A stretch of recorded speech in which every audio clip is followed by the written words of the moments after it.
Our political insider, Giroux for the Republicans, Tony May for the Democrats. Guys, welcome.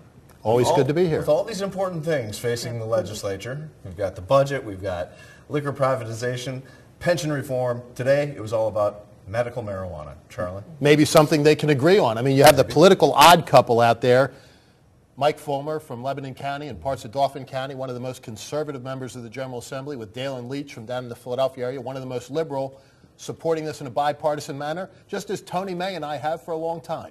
Yes. Yeah, over a year ago, Charlie and I came out publicly for medical marijuana and marijuana laws revision in general, and everybody else has been following along ever since. we created a popular trend. led the way on this, not Colorado or anything. Well, they said today that last session it was introduced a week before the session was over. Now they're just doing it again in the beginning in hopes that it will now pass. And in all seriousness, you had Dave Reed, the new majority leader in the House, at the press club on Monday saying that he too supports medical marijuana. You have an increasing number of folks on both sides of the building and on both sides of the aisle. I think it will pass this time. Obviously, the new governor has said he will sign it. I think it becomes law.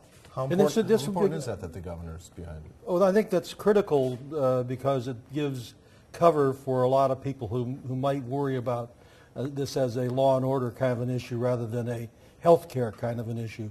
But it's also something that is a good sign if the General Assembly can get behind, uniformly behind an issue as controversial as drug reform. It ought to be a good sign that they can work on the tough financial issues that we're facing the rest of the year. Good All right, speaking of Governor Wolf, he's a week, maybe a couple weeks in office being sued now. Just a week. He chose to step in it the second day on the job by, among other things, firing Eric Arneson, one of the most popular guys in the building, from his newly appointed job as director of the Office of Open Records.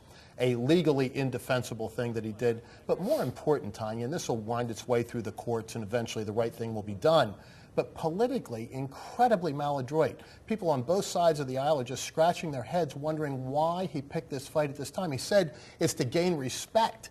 Well, that's not the way you do that. And frankly, it came off sounding either like a mafia don or some guy who had had his lunch money taken too many times in elementary school. I mean, it's just, that's not the way these things work when you're talking about bipartisanship. Right. Why this position? Charlie, why this person?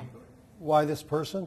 It's not about Eric Arneson, the person at all. As a matter of fact, I think everyone's agreed that he was the best qualified person in Pennsylvania to take Terry Mutchler's place. The issue is something about process that the governor is trying to make the point that his predecessor, Tom Corbett, dithered over whether to replace Terry Mutchler or not, waited till the last minute, till Terry, out of desperation, got another job, and he had an opening to fill, and he chose someone from the state Senate to fill the job at the 11th hour. But Tony, I would necessarily agree that the governor, Corbett, may have waited too long, but he still was totally within his right to do it. We elect governors for 4 years, not for 3 years and 10 months. He became the governor and stayed governor until the second or third Tuesday in January at 12 noon. And so for him to make these appointments was totally proper, totally transparent, and totally legal, and I think the courts will come to that conclusion. Well, you're making the positing that it's totally. It's not really clear, and it's really interesting to me What's that unclear? Whether the governor has a right to replace, whether this is an at-will employee or not. But that's a different question. That's No, a totally that is the different question at hand, though, that the court's being asked to decide. But it's interesting also that the body that's asking the court to decide is not the ACLU or the Newspaper Association, the Broadcasters Association. It's the Republican caucus in the Senate. It is a partisan dispute. But it goes back to my point, which was this was a fight that this governor didn't want to pick, especially when he's going to talk about bipartisanship, and especially when he knows that in order to get a bridge across the Susquehanna renamed, he's going to need at least 6 Republican votes out of the Senate. All right, we've got to leave it there. I like it when my neck gets sore like in the tennis match. It means you guys are just going at it, you know? All right, guys, and you can see our political insiders every Tuesday right here on CBS 21 News at 5:30. And Sunday mornings at 11:30 for CBS 21's Face the State, right after CBS's Face the Nation.